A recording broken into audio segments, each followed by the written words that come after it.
I'm Jeff Serafini, Purchasing Manager at Potomac Floral Wholesale, and today we're going to start the conversation on hydrangea. And to begin with, we'll do a little bit of brief botany on the stems of most flowers. The way that a flower moves water from the bottom to the top is through evaporation. When water evaporates out of the stem, it creates a kind of vacuum that pulls the water from the bottom of the stem up to the flower, just like drinking something with a straw. Now, how fast it evaporates determines how much water the plant is needing to travel up the stem. Let's take a rose, for example. An open rose has a lot more surface area, a lot more petals exposed to the air, which means it evaporates more water, which means that it needs to drink more. A tight bud doesn't use as much water. Why is this important for hydrangea? Look at the amount of surface area of this rose, and now look at the surface area of the head of hydrangea. Hydrangeas need to drink a lot of water. And sometimes that can be a problem. You've probably all seen hydrangea that collapsed. It collapsed because it wasn't getting enough water up the stem. What can we do about that? First, always use warm water when you're rehydrating your stems. Second, always put in a cool place, preferably a fridge. And the third thing that you can do is try to keep the area around the flowers moist with a high humidity around it. And the easiest way to do that is to just take some paper towels, wet them, and when your hydrangea is in the bucket,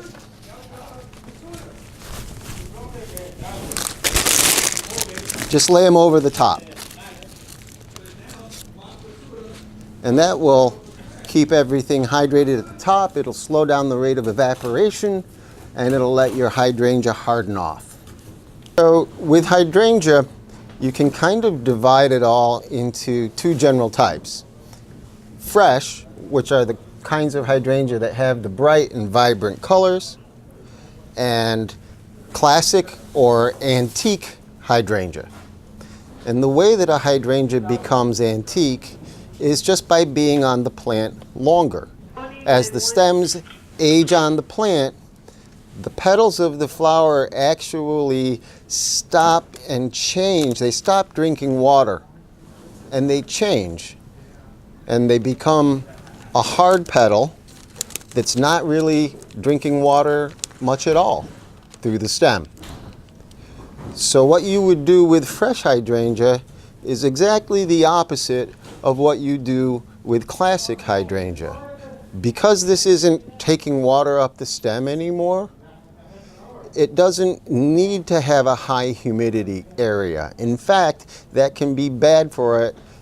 Excess water on an antique hydrangea can promote rot.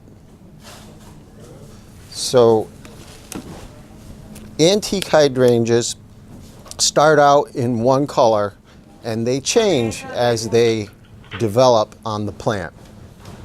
This is an example of local Annabelle hydrangea. This is a plant that's pure white when it's fresh. And it's only after it has aged and become antique and the petals start going into their dormant stage that it turns green. This was originally a purple variety of hydrangea. But as it became antique, it picks up more of the green mixes with the purple and gives you a kind of a blue feeling overall in color. This was originally a solid pink hydrangea. But as it became antique, it picks up the dark colorations, it starts to turn green, and the green and pink combine to create this burgundy coloration that you really can't get in any hydrangea other than an antique or a classic form of the stem. So to review, fresh hydrangea needs help getting water up the stem by being put in warm water in a cool place or a fridge, and you can help it further by keeping the area of the flowers in a very high humid environment. Classic hydrangea wants just the opposite. It doesn't need to be in a fridge. The florets might actually absorb water in the fridge and start to rot, so it should be kept outside. You do not need to use warm water, and you definitely shouldn't put anything wet on the florets of a classic hydrangea. In our next section, we'll talk about how hydrangea colors change, how one plant gives different colors, and how difficult it is to order the right kind. I'm Jeff Serafini, Purchasing Manager, Potomac Floral Wholesale.